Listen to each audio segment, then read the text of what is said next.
Hi friends, good morning, welcome to XMB. I hope आप सब अच्छे हैं and you are preparing well for your examination. तो शुरू करते हैं आज का हमारा करंट अफेयर जो कि है 16 दिसंबर 2022। So as you know, I always keep reminding download the BPDR, download the PDF so that you can revise it as and when you required it. तो बढ़ते हैं आज हमारे न्यूज़ के तरफ। सबसे पहला जो न्यूज़ है वो है ISRO related, that the minister concern जो कि डॉक्टर जितेंद्र सिंह है डिपार्टमेंट ऑफ स्पेस की, उन्होंने बोला कि ISRO through it's commercial arm. तो कमर्शियल आर्म कौन सा है? इसरो ने कुछ दिन पहले इन स्पेस नाम के कंपनी को इनकॉर्पोरेट किया है so that ISRO will focus on research and उस रिसर्च से जो भी इसरो आमदनी करता है कमर्शियली दूसरे कंट्रीज़ के जो सैटेलाइट्स है वो स्पेस में लॉन्च करता है, that will be through in space, that will not be through ISRO. I hope ये क्लैरिटी आपको है क्योंकि ये बहुत पुराना न्यूज़ है। अब जो डेटा निकल के आया है कि जो इन स्पेस है उसके through ISRO successfully 177 foreign satellites को लॉन्च किया है belonging to 19 countries in the last 5 years. मतलब पिछले 5 सालों में 19 कंट्री इसरो के साथ काम की है एंड 177 सैटेलाइट्स ये सारे कंट्रीज का क्यूमुलेटिव लॉन्च की है। अभी इसमें ऑब्वियस सी बात है, पैसा इन्वॉल्व है। अब ये सारे कंट्रीज इंडिया क्यों आते हैं इसरो के पास? बिकॉज इसरो बहुत कम पैसे में सैटेलाइट लॉन्च कर सकता है। That is the kind of technology that ISRO has developed that NASA even don't have. ठीक है, तो कॉस्ट इफेक्टिव है इसरो के कोई भी जो लॉन्च है वो बहुत सस्ता होता है in comparative to NASA and other agencies in the world. तो ऑब्वियस सी बात है, कमर्शियल आर्म है तो ये इन्होंने कुछ तो आमदनी की होगी। तो forex generated through launching this 177 satellites from January 2018 to November 2022 is approximately 194 million USD and 46 million euro. ठीक है, तो ये चीज़ आपको ध्यान में रखना है बिकॉज मेनी टाइम्स ये MCQ के फॉर्मेट में भी पूछ सकता है या आपको तो डिस्क्रिप्टिव लिखना है, इंटरव्यू देना है तो उसके रिगार्डिंग भी this will build your thinking capability कि हाँ अगर आपको स्पेस से कुछ पूछ दे तो ऐसे डेटा आप कोट कर सकते हो। With this let's move to the next news that is international airport. तो ये भी since you know that parliament is in session तो बहुत सारा डेटा हमें देखने को मिलेगा and in that regard one more data is here. During the last 7 years 6 more airport have been constructed declared international airport. तो ये कौन से एयरपोर्ट है? Let us see them. ठीक है, Kannur in Kerala, Shirdi in Maharashtra, Kushinagar in Uttar Pradesh, Mopa in Goa have been constructed. तो ये सारे नए इंटरनेशनल एयरपोर्ट्स है which have been constructed in the last 7 years। और 2 airport Vijayawada and Tirupati in Andhra Pradesh, ठीक है, they are declared as international airport in the year 2017। ठीक है, तो आंध्र प्रदेश में विजयवाड़ा और तिरुपति इंटरनेशनल एयरपोर्ट डिक्लेयर हुआ है। तो ये कुल मिला के कितने हो गए? 6 एयरपोर्ट। तो आई होप आपको एक ग्रीन फील्ड का मतलब पता होगा। ग्रीन फील्ड मतलब क्या है? एक जगह पे, मतलब एक ज़मीन पे स्क्रैच से प्रोजेक्ट को बनाना। मतलब फॉर एग्जांपल ये कन्नूर इन केरला या शिरडी इन महाराष्ट्र, ये जो एयरपोर्ट बनाया गया ना, वहाँ पहले कुछ नहीं था एयरपोर्ट का, nothing, it was just a piece of land. उसको पूरा रीडेवलपमेंट करके उसको बनाया गया। ठीक है, with this let's move to the next news that is UN recognises Namami Gange initiative. तो देखो, यूनाइटेड नेशन जो है वो नमामि गंगे को दुनिया के टॉप 10 रेस्टोरेशन फ्लैगशिप प्रोग्राम में इंक्लूड किया है। So this is obviously a very good thing about an Indian initiative getting a world recognition. On the other hand, तो हमको इसको और थोड़ा सा डीप में समझना पड़ेगा। देखो, तो ये जो अवार्ड है ये यूनाइटेड नेशन में जो national mission for clean Ganga, इनके जो डायरेक्टर जनरल हैं श्री जी अशोक कुमार, ठीक, उन्होंने रिसीव किया है in the 15th conference of parties. ठीक, मॉन्ट्रियल कनाडा में जो चल रहा है। याद है हमने पिछले मंथ न्यूज़ देखा था कि COP15 शुरू होने वाला है। ये वही COP15 है जो मॉन्ट्रियल कनाडा में हो रहा है। वहाँ पे ये अवार्ड नमामि गंगे को मिला है।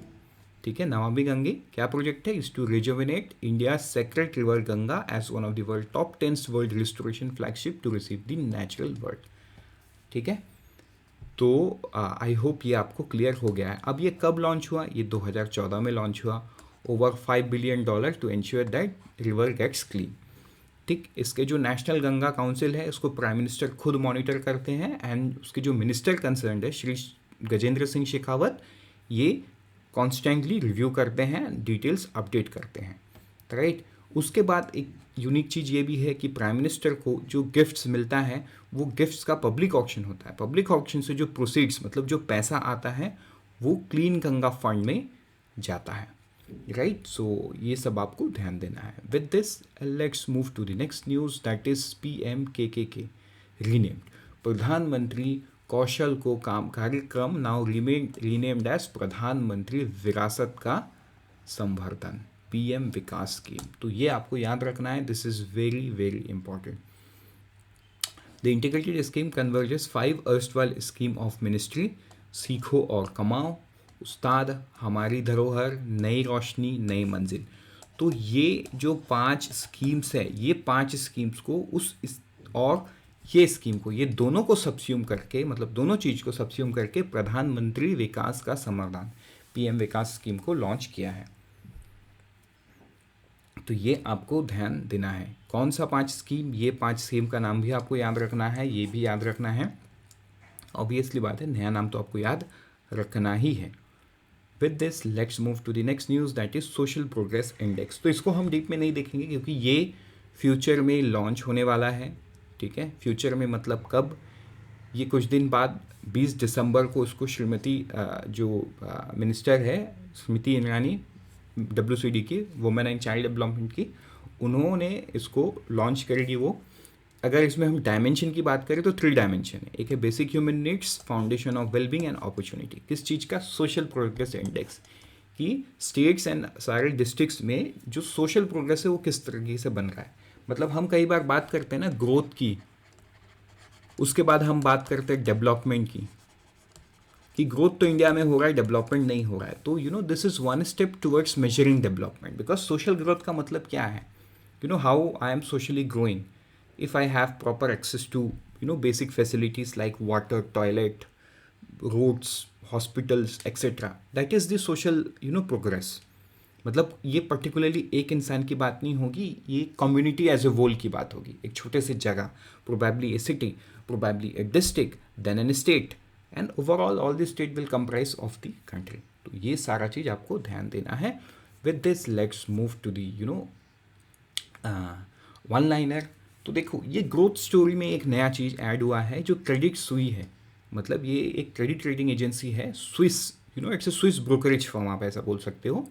तो उन्होंने बोला है कि India growing faster than what official data shows. मतलब NSO का जो डेटा है उनके हिसाब से वो उससे भी ज़्यादा इंडिया ग्रो कर रहा है। एंड दे हैव सेड कि FY24 में इंडिया 7% से ग्रो करेगा, and it can be more.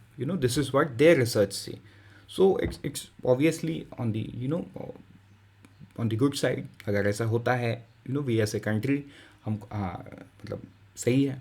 But their assessment, many a times assessments अलग होने की वजह से कैलकुलेशंस अलग होता है। जैसा कि आपने कुछ दिन पहले भी देखा, RBI ने जिस दिन मॉनेटरी पॉलिसी में इस साल का जो ग्रोथ रेट है उसको कम किया है, तो उसके ठीक 2 दिन पहले वर्ल्ड बैंक ने बढ़ा दिया है, राइट। सो ऐसा नहीं है कि इनके कैलकुलेशन में गलती है, इनका जो असेसमेंट है, इकोनॉमी को देखने का नज़रिया है, वो अलग है, जिस वजह से ऐसा होता है। And that's fine. फाइनली तो जो डेटा निकल के आएगा सामने वही वैलिड होगा, right. But this are all projections, तो सब अपना अपना प्रोजेक्शन देते हैं based on their own assessments and highlights. With this let's move to the last set of one liners, that is 4,445 crore loan agreement. This is between IREDA, Indian Renewable Energy Development Agency, and SVNL, ठीक है। तो इन्होंने बीकानेर राजस्थान में 1000 megawatt solar power project के लिए ये MOU कर लिया है। Next is 5th edition of youth company lab. तो ये 5th edition of youth company lab Asia Pacific का लार्जेस्ट यूथ इनोवेशन मूवमेंट है। कौन लॉन्च किया? Jointly launch by Atal innovation mission and UNDP, United Nation development programme. ठीक, किसने launch किया? नाम यहाँ लिखा हुआ है, but obviously that's not important. What is very important is ये थीम्स, ये जो है this will be based on 5 thematic, ठीक है। ये सारे थीम्स में ये बेस्ड होंगे। With this let's move to the last set of one liners, that is Surya Kiran. ये जो सूर्य किरण है, this is an joint exercise between India and Nepal, and ये नेपाल में होने जा रहा है। Nepal army battle school Salijan, ये नेपाल में होगा फ्रॉम 16 दिसंबर, मतलब आज से शुरू हो रहा है, 29 दिसंबर तक चलेगा। 7th edition of India water impact, तो ये हर साल होता है, this is the 7th addition. इसके अगर थीम की बात करें तो इसका थीम है restoration and conservation of small river in large basin. ठीक है, तो ये आपको याद रखना है with an aspect of this thing, mapping and convergence of 5P। क्या है? People, policy, plan, programme, project. तो ये सारी चीज़ को जोड़ दिया जाए तो काम सही से होगा। That is the motto of India water impact summit. So with this we are done. Let's meet tomorrow morning once again. Till then, unfold your potential and always remember, IXMB helps you prepare 50% faster, and all the best for all the exam that you are preparing.